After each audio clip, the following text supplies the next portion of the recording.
बस कौन दरकार ठंडा ना गरम ଏସବୁ ତ ମୋ ଭଲ କୋଉଠୁ ପାଇଲେ सब पैसा नहीं सब ଏସବୁ ଠିକ କରୁନାହାନ୍ତି ମୋ ପ୍ରାଇଭେଟ ଲାଇଫରେ କାହିଁକି ଆପଣ ହଷ୍ଟେଲରେ କରୁଛନ୍ତି कौन कहलो प्राइवेट लाइफ मोर पुणी लाइफ आसला कौन तो लाइफ तो एबे मो हाथ मना तू जहाँ करुचु मो कथारे करिचु मो कथारे एमिति के तू जो कपड़ा पिंधुचु सेटा भी मो पैसा रे केवल तोर जो इज्जत टिकट थिला सेटा भी तू हरे सालु निज इच्छा रे तू जेतबळे एत बाट आगे गलुनी ए सबुर प्रमाण मो निज पाखरे न रखिले काली जेतबळे तू प्रतिशोध प्राण हेई चोट मारिबाकू चेष्टा करिबु सेइतिपाई मु तोर सबु हरकतर प्रमाण निज हाथ मुठारे रखिछि कथारे अछि नारी मती नदी गति ए जिनिस दुईटी का आयतरे नाही कि आज पर्यंत केही आर वेद बुझी पारि नांती तू आज सिना बाध्य कि मो काम करूचु ले सुजोग अपेक्षा रे अछु सुजोग पाइले तू किछि भी करि पार ଅଫିସର ତ ଆପଣ କରିପାରନ୍ତି ମୁଁ କିନ୍ତୁ ସେଇ ଭରସା ନେଇ ଆଜି ଯାଏ ଆପଣଙ୍କ କାମ କରି ଆସୁଛି ताले चिंता काई करू मो काम सरीगला परे ए फोटो गुड़ाक गोटे आल्बम रे पुरे तो पाखक पठेई दे जीवन स्मृति भावी से सब को साइती रखिबू सेते दिन पर्यंत एगुड़ाक मो पाखे सुरक्षित रहा ତାହେଲେ ମୁଁ ଏଟା ଆସୁଛି आसी पारू किंतु मन रख तो द्वारा जमी कौन भूल न हुए ଚେଷ୍ଟା କରିବି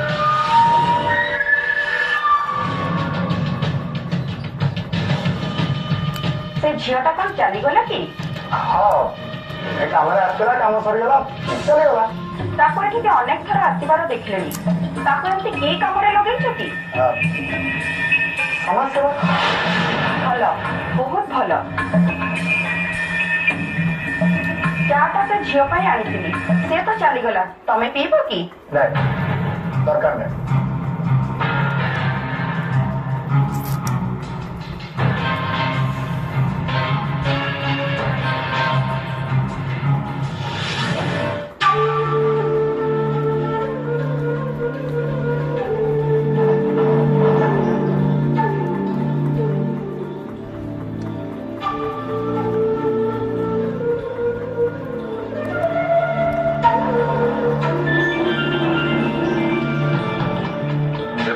सब शुणी सारा पर भी जब एमती चुप रे आम से उग्रसेन विरुद्ध कौन कर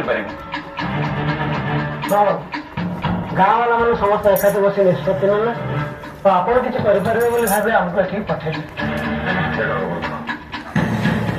वर्तमान परिस्थिति में बुझी कर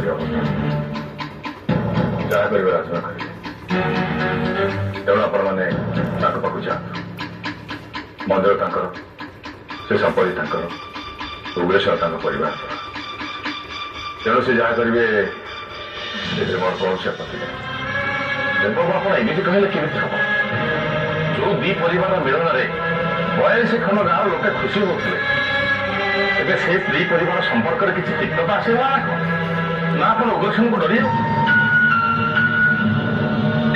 देखो आज आप मत भूल बुझ वर्तमान परिस्थिति मशा तुलसी मोर गोड़ हाथ बांधि तुलसी माता कौन है नायक बर्तमान तुलसी किसी असुविधा है बर आम उपर से दुपर पहाड़ लगी से पहाड़ तले आम 2 वर्ष चाकरी तेणु उग्रसेन कथा भाव तुलसी माँ कौन पुणी थे श्रीचंद्र सब चहटा बेल सब फेरी आसे ना कौन नायक से आम मान छाड़ी सबुदिन चली जाए बसी से कड़े देवांशी से मनीष रूप नहीं किसी दिन आम बाहर बर्तमान तार समय सरी तेणु से चली जाए बसी कथा मुझे विश्वास कर विराज कर आम गोटे महापेट जन्म गोटे रक्त आम देह प्रभावित होमती देवी होगा आप निजे कहते राजगुरु आजिका जुग एक कौन संभव ମଣିଷ କଣ ଭଗବାନ ହେଇପାରେ? ମୁଁ ତୁଳସୀ କଣ ଦେବୀ ହେଇପାରେ? ସବୁ ସମ୍ଭବ ଦେବବାବୁ, ସବୁ ସମ୍ଭବ। ଏସବୁ ସେଇ ପ୍ରଭୁ ଦଧିବାମନ କଲିଲା। ଯୋଉ ତୁଳସୀପୁର ଗାଁରେ ମହାପ୍ରଭୁ ବସି ଏସବୁ ଲୀଳା କରୁଛନ୍ତି, ସେଇ ଗାଁରେ ଯେ ଦିନ ଏମିତି ଆଶ୍ଚର୍ଯ୍ୟ ଘଟଣା ଘଟିବ, ମୁଁ ତାର ଆଭାସ ଆଗରୁ ପାଇଥିଲି। ବେଳେବେଳେ ଗୋଟେ ପ୍ରଶ୍ନ ମୋ ମନରେ ଉଙ୍କି ମାରେ, ଆମ ତୁଳସୀପୁର ଗାଁରେ ଏତେ ସବୁ ଅଲୌକିକ ଘଟଣା ଘଟୁଛି କେମିତି? 12 ବର୍ଷରେ ଥରେ ଶଙ୍ଖ ଉଦ୍ଧାର, ବିଷକନ୍ୟାକୁ ପୂଜା କଲେ ନାଗନାଗୁଣୀ ଦର୍ଶନ ଦିଅନ୍ତି, ରାତି ସାରା ନନ୍ଦୀ ପ୍ରଭୁ ଦଧିବାମନଙ୍କ ଚାରିପଟେ ଘୁରି ବୁଲୁଛି, ପାତାଳ ପୋଖରୀରୁ ପାଣି ଗୋଟେ ବି ଶୁଖୁନି। ଆଜି ମୁଁ ସବୁ ପ୍ରଶ୍ନର ଉତ୍ତର ପାଇଗଲି। ଏ ସବୁର ମନରେ ଦେବୀ ତୁଳସୀ। ଆପଣ ତାକୁ ଦେବୀ କୁହନ୍ତୁ, ପାପ ହବ। ସେଇ ଅରନ୍ତୁ ବାବା ତା ମୁଣ୍ଡରେ ଇଆଡ ଛଡି ପୁରେଇ ଦେଇଛନ୍ତି। ସେ ହଉଛି କେବଳ ମୋ ଭଉଣୀ ତୁଳସୀ। ତା ଛଡା ଆଉ ସେ କିଛି ନୁହେଁ। ବାବୁ ତୁଳସୀ ବାବୁ କୋଉଠି ଅଛନ୍ତି? ରାଜବାଙ୍କ ଘରେ। ଏସବୁ କଥା ଶୁଣି ମୋର ତ ଭାରି ଇଚ୍ଛା ହଉଛି ତାଙ୍କ ସହ ଦର୍ଶନ କରିବାକୁ। ତମେ ଏସବୁ କଣ କହୁଛ ଗୋବର୍ଦ୍ଧନ? ମୁଁ କିଛି ବୁଝିପାରୁନି। ମୁଁ ଆପଣମାନଙ୍କୁ ଅନୁରୋଧ କରୁଛି, ଏସବୁ ଗାଁ ଲୋକମାନଙ୍କୁ କହିବେନି କି ତୁଳସୀକୁ କିଛି ପଚାରିବେନି।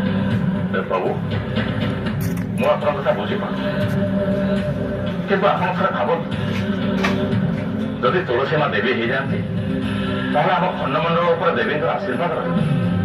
ତା ଛଡା ଆପଣଙ୍କର ତ ଗର୍ବ କରିବା କଥା, କାରଣ ଯୋଉ ଗର୍ଭରୁ ଦେବୀ ଜନ୍ମ ନେଇଛନ୍ତି, ଆପଣ ବି ସେଇ ଗର୍ଭରୁ ଜନ୍ମ ନେଇଛନ୍ତି।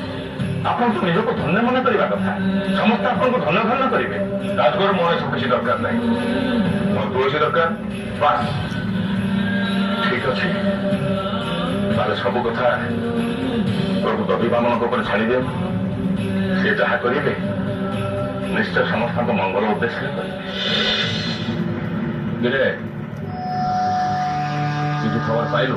ନାଇଁ ମାଲିକ, 3 ଦିନ 3 ରାତି 50 ଖଣ୍ଡ ମୌଜାର ଯେତେ ଝିଅ ଅଛନ୍ତି ସମସ୍ତଙ୍କୁ ପଚାରି ବୁଝିଲୁ, ହେଲେ ଏତେ ପୁରୁଣା 20-25 ବର୍ଷ ତଳର କଥା କିଏ କିଛି କହିପାରିଲେ ନାହିଁ।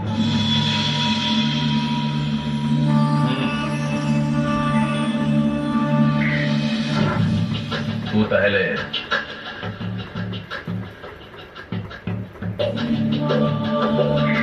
କିଛି ଖବର ପାଇଲୁ? ମାଲିକ ବେକଟରାମକୁ ପଠେଇଲେ, ଯୋଉ ଗାଁ ନାଁ କହିଥିଲେ ସେ ଗାଁକୁ ମୁଁ ଯାଇଥିଲି, ବହୁତ ଖୋଜ ଖବର ନେଲି। ସେଠି ସେମିତି ନାଁରେ କେହି ନାହାନ୍ତି। ଆଉ କିଛି ପୁରୁଣା ଲୋକ ଅଛନ୍ତି, ତାଙ୍କ କଥାବାର୍ତ୍ତାରୁ ଜଣାପଡ଼ିଲା ସେ ବୋଧେ ମରିଯାଇଛି।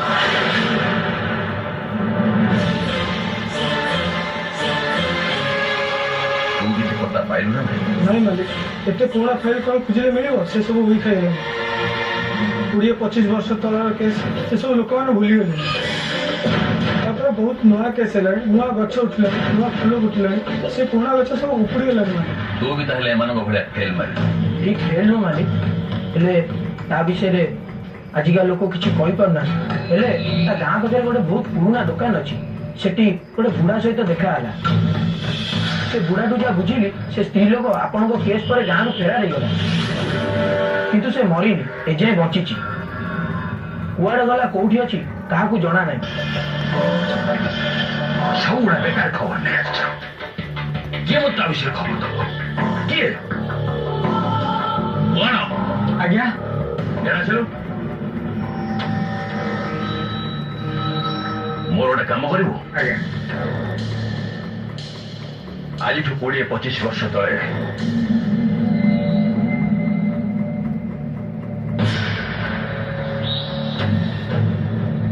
ଚମ୍ପା ଫୁଲ ପରି ରଙ୍ଗ, ହସରେ ତାର ମଲ୍ଲିକ, ଚାହାଣିଟା ତାର ଗୋଲାପ ଫୁଲ ପରି ମନ, ରାଜରୁ ଭାସି ଆସୁଥିଲା ହେନା ଫୁଲର ବାସ୍ନା, ଜାଲିରେ ଫୁଟି ଉଠୁଥିଲା ପଦ୍ମ, ଆଉ ତା କଥାରେ ଭରି ରହିଥିଲା ଶତ କଦମ୍ବର ରୋମାଞ୍ଚ। କଣ? ମୁଁ ସେ ଫୁଲ ବିଷୟ ଜାଣିବାକୁ ଚାହେଁ। ସେ କେମିତି, କୋଉ ପରିସ୍ଥିତିରେ, କୋଉଠି ଅଛି, ସେ ଖବର ମୋର ଦରକାର। ହେ ତ ପୁରୁଣା କଥା, ସେଦିନର ଫୁଲ ଏବେ ତ ବୁଡ଼ି ହେଇଯିବନି। ମୁଁ କେମିତି ତା ଖବର ପାଇବି? ଯେମିତି ହେଲେ ତୁ ମତେ ସେ ଖବର ଆଣିଦେ, ନହେଲେ ଯା। ଆଜ୍ଞା। ତମେ କହିଥିଲ ନା ଦେବ ସବୁ କରିବ। କିନ୍ତୁ ମଣିଷ ଗଛ କେବେ ଲଗେଇବ ବିଶ୍ୱାସ କରିବ ତାପରେ ଭରସା କରିବ ମଣିଷ ନିଜ ସ୍ୱାର୍ଥ ପାଇଁ ଦରକାର ପଡ଼ିଲେ ନିଜ ରକ୍ତକୁ ବି ପର କରିଦିଏ ଆଜି ସେମିତି ଗୋଟେ ଘଟଣା ମୋ ସହିତ ଘଟିଛି ବାପା ଯୋଉ ତୁଳସୀ ଭାଇ ମୁଁ ତମ ସହିତ ଅନେକ ଥର ଝଗଡ଼ା କରିଛି ତମ ଇଚ୍ଛା ବିରୁଦ୍ଧରେ ତାରି ଖୁସି ପାଇଁ ରାଜେନ୍ଦ୍ର ସହିତ ମୁଁ ତାର ବାହାଘର କରିଛି ଏମିତିକି ମହାପ୍ରଭୁ ଦଧିମୋହନ ଶ୍ରୀଚନ୍ଦ୍ର ବଂଶକୁ ଦେଇଦେଇଛି ବାପା ସେଇ ତୁଳସୀ ଆଜି ମତେ ଛାଡ଼ି ଚାଲିଯିବାକୁ ବସିବ କଣ କରିବ ମତେ ଉପାୟ ବତାଅ ବାପା ତମେ କିଛି କୁହ ବାପା ତମେ କହୁନ କାହିଁକି କହିବନି ନା ହଉ ନା କୁହ ଠିକ ଅଛି ବୋଉ ବୋଉ ମୁଁ ତ କଥା ରଖିପାରିଲିନି ବୋଉ ଦେଖ ମୋ ହାତ ଆଜି ଖାଲି ଯୋଉ ତୁଳସୀ ପାଇଁ ତୋ ଗୋଳକୁ ଖାଲି କରି ତୁ ମୋ ଗୋଳକୁ ଟେକି ଦେଇଥିଲୁ সেই ତୁଳସୀ ଆଜି ମୋ ଗୋଳକୁ ଖସି ଯାଇଯିବ ମତେ ପର ବୋଲି ଭାବୁଛି ମୋର ସ୍ନେହ ମମତାକୁ ମୂଲ୍ୟାୟନ କରିଦେଇଛି ସେ ବାବାର କଥାକୁ ବଡ ବୋଲି ଭାବୁଛି ବୋଉ এই অন্ধ ভাবটাକୁ ଦେବଂଶୀ ଖାଇ ଏ ସଂସାରକୁ ତ୍ୟାଗ କରି ଦୁନିଆରେ ତାକୁ ନେଇଯିବା ପାଇଁ ବସିବ ତୁ ତୁଳସୀ କହ ସେ ଅଟକି ଯାଉ ମୋ କଥା ସେ ଶୁଣୁନି ବୋଉ ମୁଁ ତାକୁ ଯେତେ କହିଲି ମୋ କଥା ମାନୁନି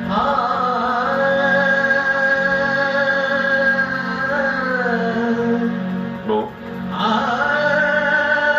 ତୁ ବି ଅନନ୍ତ ବାବୁଙ୍କୁ ବିଶ୍ୱାସ କରୁଛୁ ବାପାଙ୍କ ଭଳିଆ ତୁ ବି କିଛି କହିବୁନି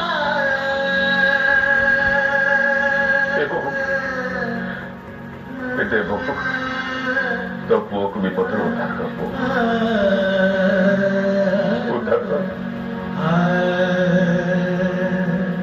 ତୁ ବି କିଛି କହିବୁ ନା ଠିକ ଅଛି ତୁ ନ କହ ତୁ ଆରେ ବିପଦରୁ ମତେ ଉଦ୍ଧାର କରିବ କି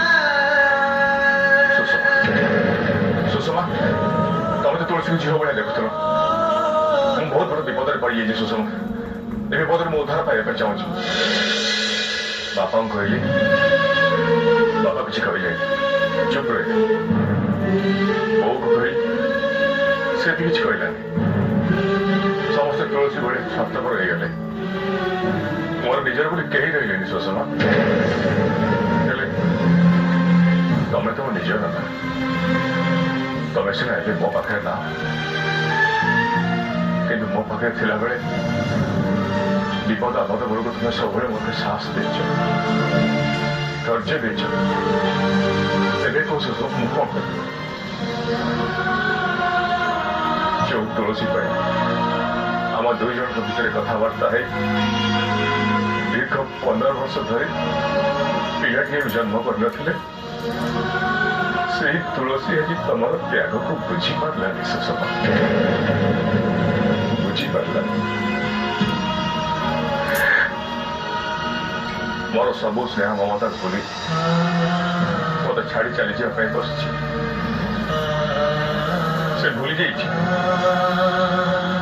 ତା ଭାଇ ପ୍ରତି ତାର କର୍ତ୍ତବ୍ୟ ଭୁଲି ଯାଇଛି ତା ଭାଇ ତା ପ୍ରତି ବଡ଼ କର୍ତ୍ତବ୍ୟ କରିଥିଲା ମୁଁ କଣ କରିବି ସୁଷମା ମୁଁ କଣ କରିବି ମତେ ବୁଦ୍ଧି ଦିଶୁ ମୁଁ ତା ବିନା ବଞ୍ଚି ପାରିବିନି ସୁଷମା ସେ ମତେ ଛାଡ଼ି ଚାଲିଯିବା ପୂର୍ବରୁ ମୋ ଜୀବନ ହାରିଦେବି ଆତ୍ମହତ୍ୟା କରିଦେବି ମରିଯିବି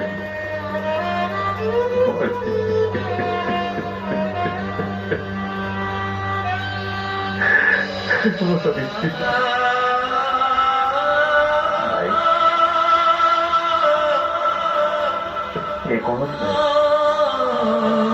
ସମ୍ଭଳି ଲୋକ ପାଖର କଥା ତ ସଭା ପାଇଁ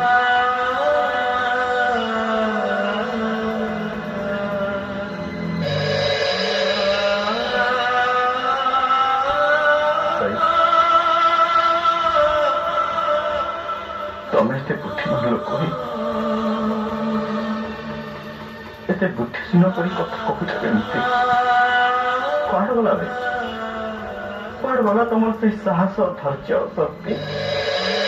କୁଆଡେ ଗଲା? ଭାଇ ମତେ ଦେଖ ଭାଇ, ମୁଁ ଏ କଥା ତମ ଆଗରୁ ବି ଜାଣିଛି, ସେସବୁ କଥା ଜାଣି ବି ଅଛି ମୁଁ କେତେ ଧୈର୍ଯ୍ୟ ଧରେ। ମୁଁ ଭାଙ୍ଗି ପଡୁନି,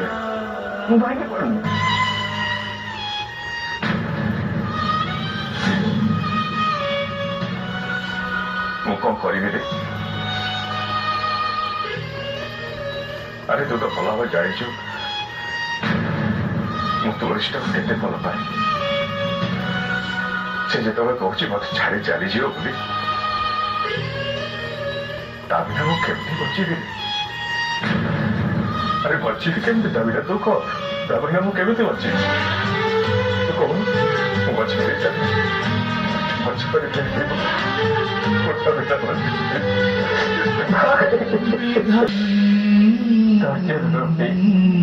ଧୈର୍ଯ୍ୟ ଧର, କଥାଟାକୁ ଗ୍ରହଣ କରିବା ପାଇଁ ଚେଷ୍ଟା କର।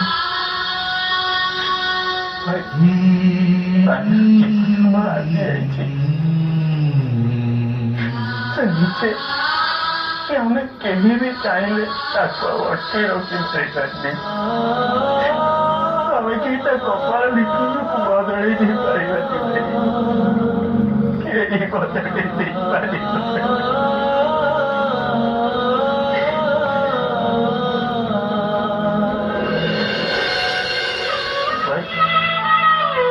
ଭାଗ୍ୟରେ ଯେତେ ଦିନ ଥିଲା ସେ ଆମ ପାଖରେ ରହିଲା, ଆଉ ଆମ ଭାଗ୍ୟରେ ଏତିକି ଦିନ ଥିଲା ତା ଭଳି ଗୋଟେ ଦେବୀ ରୂପେ ଭଉଣୀକୁ ଆମେ ପାଖରେ ପାଇଥିଲେ।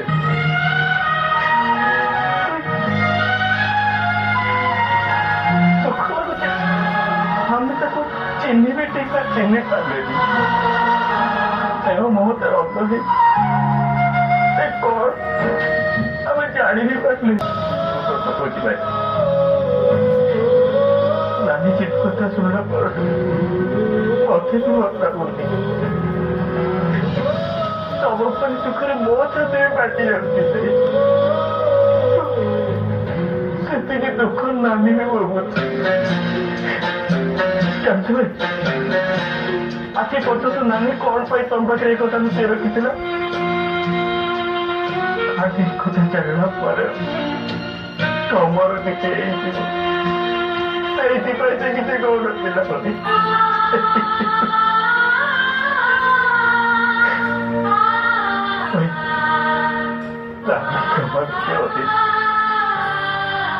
କ୍ଷମା କରିଦିଅ, ଆହୁରି ଅଧିକ ସ୍ନେହ ଦେବି, ତାକୁ ଆହୁରି ନିଜର କରିବି। ଖୋଲା ବେଳେ ତ ଟିକେ ଶାନ୍ତିରେ କଥା ଲୋକ ଭାଇ, କଥା ଲୋକ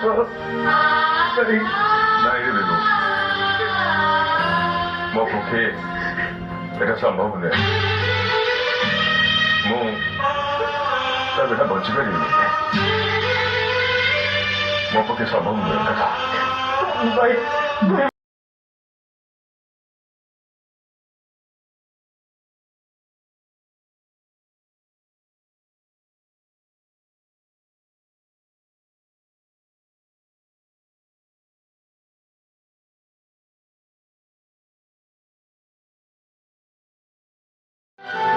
সেটা পুরাপুরি পাগল দেখলেন। মাকে তো লাগুছি তার পাপ কল সেটা পূর্ণ দেখলেন। তাহলে সে এতে বড় কুকর্ম কল দেখাচ্ছে। ସେ ଯାହା କରୁଛି ସେଇଟା କୁକର୍ମ ବୋଲି ବୁଝି ପାରିଲେ ତ ସୁଧୁରିବାକୁ ଚେଷ୍ଟା କରନ୍ତା ନା। ତାକୁ ତ ପାପ ପଙ୍କରେ ବୁଡିବାକୁ ଭଲ ଲାଗୁଛି, ସେ ପୁଣ୍ୟ କଥା ଚିନ୍ତା କରିବ କେମିତି? ସେଇ ପାପ ପୁଣ୍ୟର ପରିଭାଷାକୁ ସେ ବୁଝିପାରିଲାନି ବୋଲି ତ ତାକୁ ଜେଲ୍ ଯୋଗ ହେଲା। ଭଗବାନ ତାକୁ ଏତେ ବଡ ଦଣ୍ଡ ଦେଲେ, ତଥାପି ସେ କଥାକୁ ମନରେ ନ ଅଛି ଗୋଟାର ପରେ ଗୋଟେ ପାପ କରିଯାଇଛି। ଯିଏ ଥରେ ପାପ ଗ୍ରସ୍ତ କରିଦିଏ କରିଛି, ସେ କଣ ପୁଣି ସେଠି ଫେରି ଆସିପାରିବ? ତାର ନିଶ୍ଚୟ ମରଣ, ତାକୁ ଦକ୍ଷ ବାମନ କେବେ ବି ଛାଡ଼ିବ। ତମେ କାହା ମରଣ କଥା କହୁଛ? ଯେତେ ଯାହା ହେଲେ ବି ସେ ମୋ ନାତି, ତମ ବଡ ପୁଅ। ହଁ ଦେବି ଆଇ ଠିକ କଥା କହୁଥିଲି ଯେତେ ଯାହା ହେଲେ ବି ସେ ଘରର ବଡ ପୁଅ ସେ କେମିତି ସୁଧୁରି ଯିବେ ଦାଦି ବାବା ତାଙ୍କ ମୁଣ୍ଡରେ କେମିତି ସୁବୁଦ୍ଧି ଦିଅନ୍ତୁ ଆପଣ ସେ କଥା ନ ବାକି ତାଙ୍କ ମରଣ କଥା ଚିନ୍ତା କରୁଛନ୍ତି ଆରେ ମୁଁ ସେ କୁଳାଙ୍ଗାର କଥା କହୁନି ମୁଁ ତ ସେ ଉଗ୍ରସେନ କଥା କହୁଛି ଉଗ୍ରସେନ ସେ ଶ୍ରୀଚନ୍ଦନ ବଂଶର ସାନ ରାଜମାଙ୍କର ଦିଅ ରାଜମାଙ୍କ ଦିଅର ସେ ଦେବି ଆପଣଙ୍କ ମୁହଁ ତ ମୁଁ କେବେ ତାଙ୍କ ନାଁ ଶୁଣିନି ଭୁଲି ଯାଇଥିଲି ମୁଁ ସେ ପାପିର ନାଁଟାକୁ ଭୁଲି ଯାଇଥିଲି ଖାଲି ମୁଁ କାହିଁ ତୁଳସୀପୁର ଗାଁର ପ୍ରତ୍ୟେକଟି ପୁରୁଖା ଲୋକ ତା ନାଁକୁ ଜାଣି ଶୁଣି ଭୁଲି ଯାଇଥିଲେ କାହିଁକି ତ୍ରାହି ତ୍ରାହି ଡାକୁଥିଲେ ତୁଳସୀପୁର ଗାଁର ପ୍ରତ୍ୟେକଟି ମଣିଷ ତା ଅତ୍ୟାଚାରରେ ତ୍ରାହି ତ୍ରାହି ଡାକୁଥିଲେ ମଣିଷ ତ ମଣିଷ ଦେବତାମାନେ ବି ତ୍ରାହି ତ୍ରାହି ଡାକୁଥିଲେ ରାଜା ରାଜୁରାଙ୍କ ମିଞ୍ଜା ଶ୍ରୀ ନିରୀହ ମଣିଷ ଗୁଡାକୁ ତ ଯାହା ଅତ୍ୟାଚାର କରୁଥିଲା ଶେଷରେ ଦଧି ବାମନଙ୍କ ସମ୍ପତ୍ତି ପାଇଁ ଗୋଟେ ମଣିଷ ସେଇ କେସରେ ଜେଲ ଯାଇଥିଲେ ହଁ ଜଗତରାୟ ବଂଶର ସାକ୍ଷୀ ଯୋଗୁଁ ତାକୁ ସଜା ହେଇଗଲା ଆଉ ସେଇଥିପାଇଁ ତୁଳସୀପୁରର ପ୍ରତ୍ୟେକଟି ଲୋକ ଦଧି ବାମନଙ୍କୁ କୃତଜ୍ଞତା ଜଣାଇ ଶାନ୍ତିରେ ଜୀବନ ଯାପନ କରୁଥିଲେ ଏବେ କଣ ତା ସଦା ସରିଗଲା ହଁ ସେ ଏବେ ଜେଲରୁ ମୁକୁଳି ଆସିଛି ଆଉ ଜେଲରୁ ଆସିବା ପରେ ତୁଳସୀପୁରର ପ୍ରତ୍ୟେକଟି ମଣିଷ ଉପରେ ଦାଉ ସାଜିବାର ଲାଗିଛି ଦଧି ବାମନଙ୍କର ରୀତିନୀତିକୁ ବନ୍ଦ କରିଦେବାକୁ ବସିଲାଣି ଯିଏ ତାକୁ ବିରୋଧ କରୁଛି ତାପରେ ସେ ଜୁଲମ କରୁଛି ତାଙ୍କ ଉଦ୍ଦେଶ୍ୟ କଣ ସେ ଏମିତି କରୁଛନ୍ତି କାହିଁକି ଦଧି ବାମନଙ୍କର ମନ୍ଦିର ଆଉ ତାଙ୍କ ସମ୍ପତ୍ତିକୁ ନିଜ ଅକ୍ତିଆରକୁ ନେଇ ବିକିବାକୁ ଚାହୁଁଛନ୍ତି ମାଙ୍କ ନାଁରେ ଅଛି ଆରେ ସେଇଥିପାଇଁ ତ ସେ ତୁଳସୀ ପଛରେ ପଡ଼ିଯାଇଛି ଗଳେ ଗଳେ କୌଶଳେ ସେ ସମ୍ପତ୍ତିକୁ ସେ ହାସଲ କରିବାକୁ ଚାହୁଁଛି ଆଉ ନହେଲେ ରକ୍ତର ନଦୀ ବହି ହଉ ବୋଲି କହୁଛି ମାଙ୍କୁ ବହୁତ ହଇରାଣ କରୁଥିଲେ ଖାଲି ତୋ ମାକୁ ନୁହେଁ ମା ରାଜମା ଦେବତାକୁ ସେ ସମସ୍ତଙ୍କୁ ଛଟପଟ କରୁଛି ମଝିରେ ତ ଶୁଭଙ୍କୁ ଉଠେଇ ନେଇଥିଲା ଆଉ ଏବେ ତୋ ଭଉଣୀ ସ୍ମୃତିକୁ ବି ଉଠେଇ ନେଇଥିଲା ଅବଶ୍ୟ ଶୁଭମ କି ସ୍ମୃତିର ସେ କିଛି କ୍ଷତି କରିନି କିନ୍ତୁ ତାର ସର୍ତ୍ତ ପୂରଣ ନହେଲେ ସେ ବହୁତ କିଛି କ୍ଷତି କରିବ ବୋଲି କହୁଛି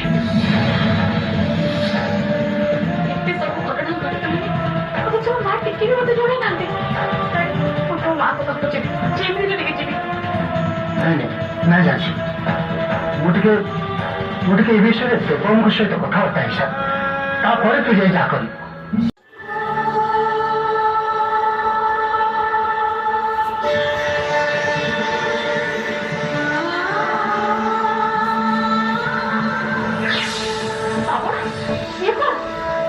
ଆପଣ କାହିଁକି ମତେ ପାପର ଭାଗି ସଦଉଛନ୍ତି ମୁଁ ଯାହା କରୁଛି ଠିକ କରୁଛି ବରଂ ତୁ ମୋ ପାଦ ତଳେ ପଡ଼ି ମତେ ପାପରେ ଭାଗି କରୁଛୁ କାହିଁକି ଛଳନା କାହିଁକି ମାୟା ତୁ ତ ନିଜେ କହୁଥିଲୁ ତୋର ସଂସାର ପ୍ରତି ସମସ୍ତ କର୍ତ୍ତବ୍ୟ ଶେଷ ହୋଇଛି ତାହେଲେ ଆଉ ବିଳମ୍ବ କାହିଁକି ତୁ ଏଠି ରହି ନିଜେ ବି କଷ୍ଟ ପାଉଛୁ ଆଉ ମତେ ବି ଯନ୍ତ୍ରଣା ଦଉଛୁ ତୁ ସେ କଥାକୁ ସ୍ମରଣ କର ଆଉ ଯେତେ ଶୀଘ୍ର ପାରୁଛୁ ଏ ସଂସାରରୁ ମାୟା ସୁଧା ଆଉ ମୋ ଉପରେ ଦୟା କର ଯିବିବା ମୁଁ ନିଶ୍ଚୟ ଯିବି ତମେ ଯୋଉ ମାୟା କଥା କହୁଛ ମୁଁ ସେସବୁ କେବେଠୁ ଦୂରେଇ ସାରି ଆଉ ମୋର ସମସ୍ତଙ୍କ ପ୍ରତି କର୍ତ୍ତବ୍ୟ ବି ସରିଗଲାଣି ହେଲେ ବାବା ମୋ ଗୋଟେ କଥା ଭାବି ମୋ ପାଦ ଅଟକି ଯାଉଛି ମୁଁ ଜାଣେ ତୁ ତ ଝିଅ ସ୍ମୃତି ପାଇଁ ଚିନ୍ତା କରୁଛୁ ମୋର ମୋ ଝିଅ ପ୍ରତି କର୍ତ୍ତବ୍ୟ ସରିନି ମତେ ଲାଗୁଛି ମୁଁ ଗୋଟେ ମା ହେଇ ମୋ ଝିଅ ପ୍ରତି ଅନ୍ୟାୟ କରୁଛି ଏତେ ବଡ ଦୁନିଆରେ ତାକୁ ଏକୁଟିଆ ଛାଡି ସ୍ୱାର୍ଥପର ଚାଲିଯିବାକୁ ତାର ଭୁଲ କଣ ମୁଁ କାହିଁକି ତାକୁ ମା ସ୍ନେହର ବଞ୍ଚିତ କରିବି କାହିଁକି ତାର ଅଧିକାରକୁ ଛାଡି ଦେବି କାଲି ହୁଏତ ଏ ଅପବାଦ ମୋ ମୁଣ୍ଡ କଳଙ୍କ ହେଇପାରେ ଏସବୁ ତ ମନର ଭୁଲ ଧାରଣା କେହି କାହାଠାରୁ କିଛି ଛଡ଼େଇ ମାନ ଅପମାନ ହସ କାନ୍ଦ ପାଇବା ନ ପାଇବା ଏସବୁ କପାଳ ଲେଖନ ଭାଗ୍ୟ। ଏ ଦୁନିଆରେ ପୁରୁଷ ଆଉ ନାରୀ ଜଣକୁ ଜନ୍ମ ନେବାକୁ ହେଲେ ଗୋଟାଏ ମାଧ୍ୟମ ଦରକାର, ଶକ୍ତିର ମାଧ୍ୟମ। ଆଉ ସେ ଶକ୍ତି ହଉଛି ନାରୀ। ଆଉ ତୁଳସୀ ତୁ ଯେମିତି ସ୍ମୃତିକୁ ଜନ୍ମ ଦେଇ ଗୋଟେ ମାଧ୍ୟମ ପାଲଟିଛି ତା ପାଇଁ, ସିଏ ତା କର୍ମ ନେଇକି ଆସିଛି ଆଉ ତା କର୍ମ ଫଳ ତାକୁ ହିଁ ଭୋଗିବାକୁ ପଡିବ। ତୁ ଟିକେ ଭାବ, ତୁ ଯେତେବେଳେ ସ୍ମୃତି ଠାରୁ ଆହୁରି ଛୋଟ ଥିଲୁ ସେତେବେଳେ ତୋ ମାଆକୁ ହରେଇଥିଲୁ।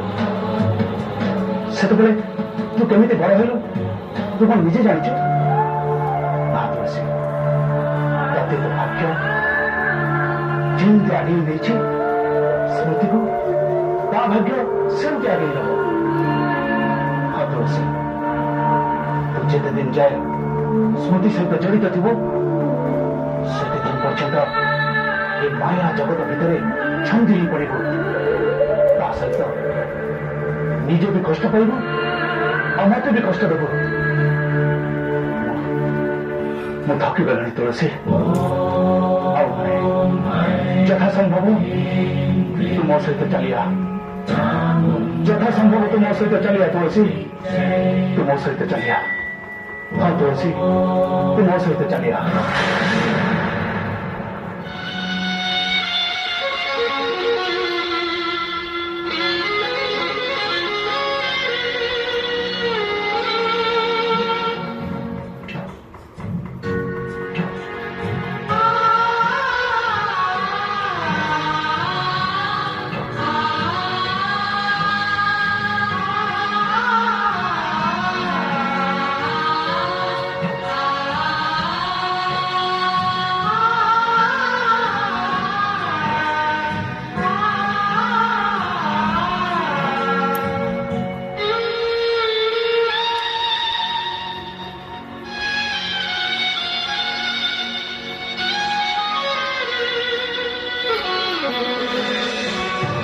पद्म फूल दूर बहुत सुंदर दिसे।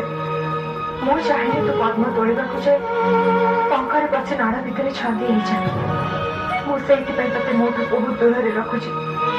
मु चाहिए तू मो भाया कष्ट जंत्रणा पा अपमानित हम ये समाजर रथचक्र बेसी मानुच माँ मत अड़िया भितर छंदी ना चेष्टा करूँ माँ हिसाब से तो कर्तव्य से स्मृति तू मत छाड़ी चलीगला मो भविष्य कौन है चिंता करुचु।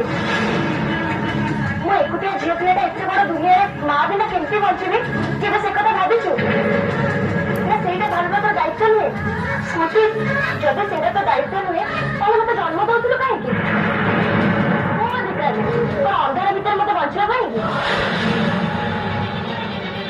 शुणुली दुनिया समस्त स्वार्थपर हो पारती निज माँ जो निज पिला को 10 मास गर्भर जो जन्म दे था से माँ तो केवल स्वार्थपर हो पारे ना। माँ ही दुनिया प्रथम आलोक दिखाए और निज रक्त को क्षीर कर संतान को आहार दे हाथ धरी चलवा सिखाए लोरी गाई कथा सिखाए सबू अड़ी अटड़ी सही संस्कृति सभ्यता परंपरा सिखाए और माँ को लक्ष्य करी पिला निज बढ़ा चेष्टा करे कि तू कौन करने को जाऊँ स्मृति मत जहाँ लगुच तू माँ हवा योग्य ही नुहे।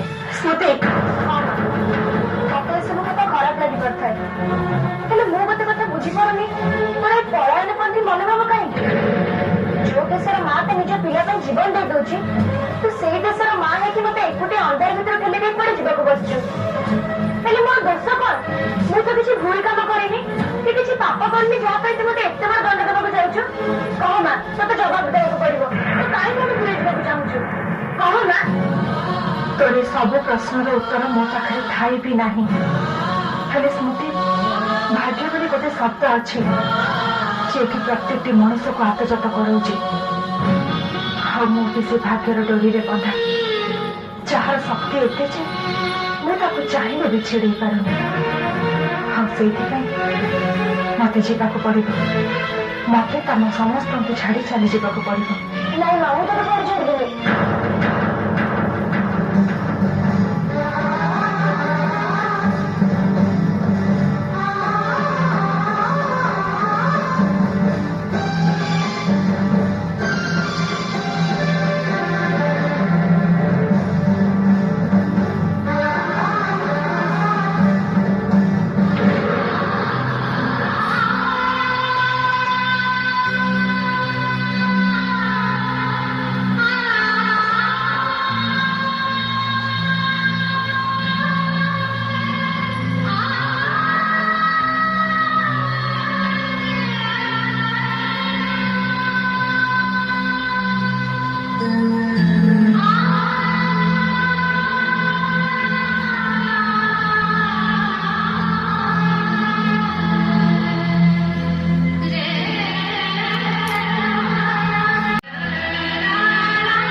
ଯିଏ ଦୁନିଆ ଦେଖିନି ତାକୁ ମୁଁ ଅଧା ରାସ୍ତାରେ ଛାଡି ଯିବାକୁ ବସିଛି। ଯାହା ଦଣ୍ଡ ଦବା କଥା ମତେ ଦିଅ, ହେଲେ ମୋ ଝିଅକୁ ତମ ବାହୁଦଳ ଆଶ୍ରୟ ଦେଇ ରଖିଥାଉ ପ୍ରଭୁ, ବାହୁଦଳ ଆଶ୍ରୟ ଦେଇ ରଖିଥାଉ।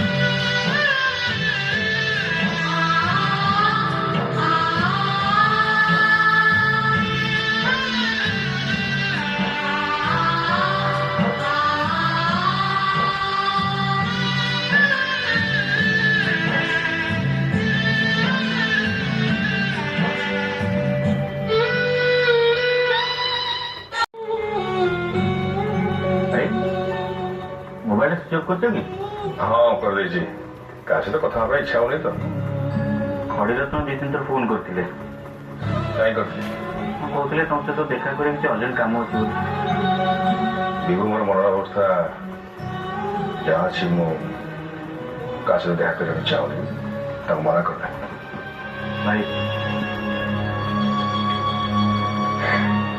भाई गोटे कथा कह लगे ये परिस्थिति पलायनपंथी मनोभाव छाड़ सतटा सामना करने चेष्टा नानी खुशी निजे मन को दुख को भूली जाए निजे खुशी हो अंत गला बेलू तो ठीक शांति जापर लोक सहित मिस निजर मनटा हाल्का लगे ना गोड़े घाटी से बाहर पारे कि तुम कम भी कर विभु मु कौन काम करने चाहूँ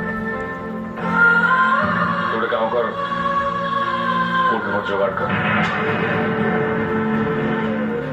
चौड़राय वंशर सब संपत्ति मु तो नाम करदेवी। हाँ विभु मुझे मुक्ति चाहे फैक्ट्री जमी बाड़ी तू सब बुझा हाँ से खड़ी यात्रा से बुझे दू मो बेटी के भल परिस्थिति नहीं पर कथा सागर ପରେ କାହିଁକି ଦେବ ବାବୁ, ଏବେ କାହିଁକି ନାହିଁ? ଏଠି ଯାହା ଘଟୁଛି ଆଉ ଯାହା ଘଟିବାକୁ ଯାଉଛି ସେ ସବୁ ମୁଁ ଅନେକ ଆଗରୁ ଜାଣିଛି। ହଁ ତମେ ମାନେ ଏବେ ଜାଣୁଛ, ତା ଛଡା ତମେ ମାନେ ଜାଣିବି କେମିତି ଥାନ୍ତ? ଜାଣିବାର ତ ସମୟ ହିଁ ମାନେ ସବୁ ସେ ଦଧିବାମାନଙ୍କର ଇଚ୍ଛା ଆଉ ତାଙ୍କର ଆଦେଶ। ତାଙ୍କ ଇଚ୍ଛା ବିରୁଦ୍ଧରେ ନା କେହି ଯାଇପାରିବ ନା ତାଙ୍କ ଆଦେଶକୁ କେହି ଅବମାନନା କରିପାରିବ। ଆଚ୍ଛା ଦଧିବାମନଙ୍କ ବିଷୟରେ କଣ ଭାବିଛ? ଉଗ୍ରସେନ କଳା ପାହାଡ଼ ସାଜି ଦଧିବାମନକୁ ନେଇଯିବାକୁ ବସିଲେ। ସେ ପୁଣି ବାହାର ଶତ୍ରୁ ନାହିଁ, ଘର ଶତ୍ରୁ। ତା କବଳରୁ ତାଙ୍କ ମନ୍ଦିର ତାଙ୍କ ସମ୍ପତ୍ତି ବାଡ଼ି କେମିତି ରକ୍ଷା ହବ ସେ ବିଷୟରେ କିଛି ଚିନ୍ତା କରିଛ? महाप्रभु दधिवानकर तो इच्छा हम से उग्रसेन पाक को जीवे राजा निज निजे रक्षा करेंगे मो कर कौन है एक तमें कौच देवदत्त चौटाय चौटाय वंशर उत्तराधिकारी है तमें कथा कह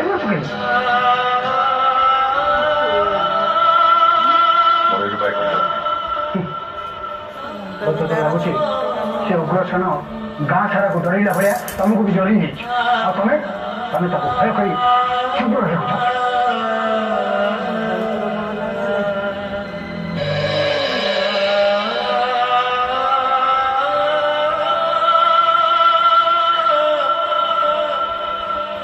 आप भावुं प्रकृत से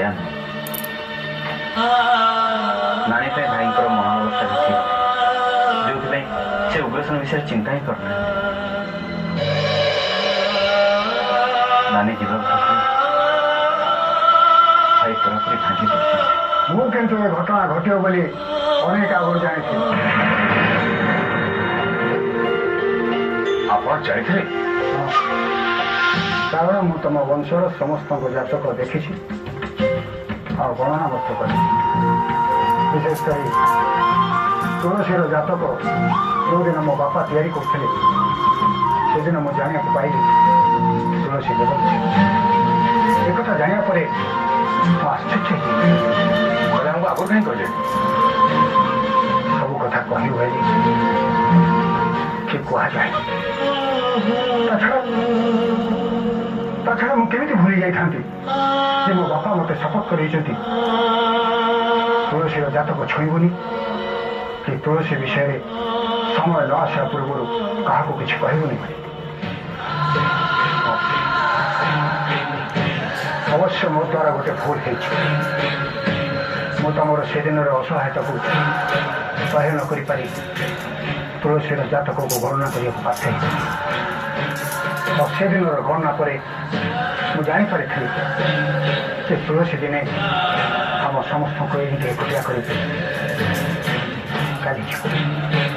ସେଥିରେ ଅନେକ ଦୁଃଖୀ ବି ହେଇଛି। ତେଣୁ ମୁଁ ତାଙ୍କୁ ଅନୁରୋଧ କରିବି ତମମାନେ ତୁଳସୀ ବିଷୟରେ ଭାବିବା ଛାଡ଼ିଦିଅ। କାରଣ ବିଧିର ଯାହା ବିଧାନ ତୁଳସୀ ପାଇଁ ଯାହା ନିର୍ଦ୍ଦିଷ୍ଟ ତା ନିଶ୍ଚୟ ଘଟିବ। ତାକୁ କେହି ହେଲେ ରୋକିପାରିବେ। ତେଣୁ ତମମାନେ ତୁଳସୀ ବାବଦରେ ବିଶେଷ ଚିନ୍ତା କରନି।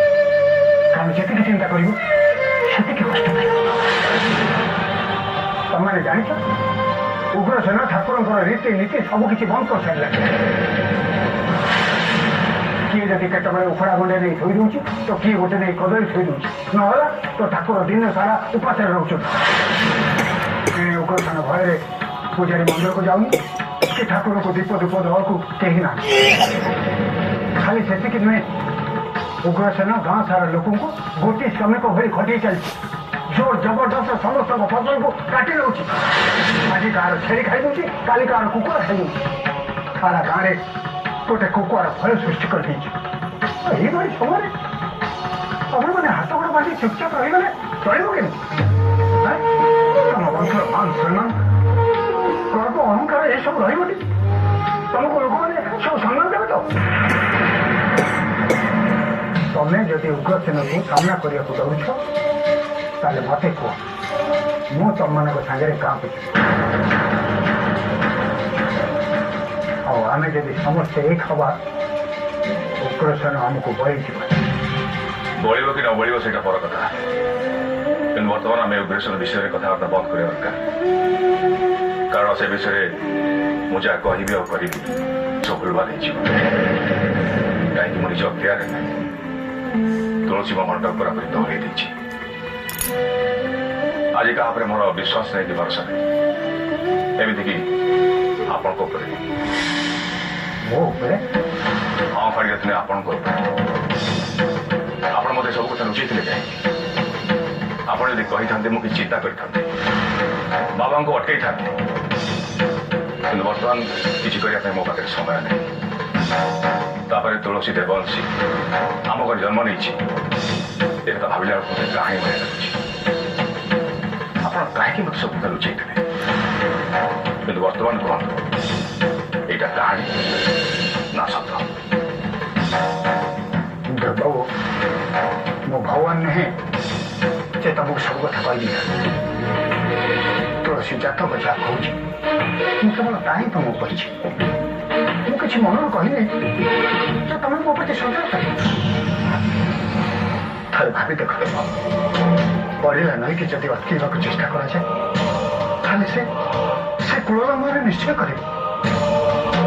ଆଉ ତାପରେ ତାର ପରିଣାମ ଯାହା ହବ ସେ କଥା ତମେ ବୁଝିପାରୁଛ ତ?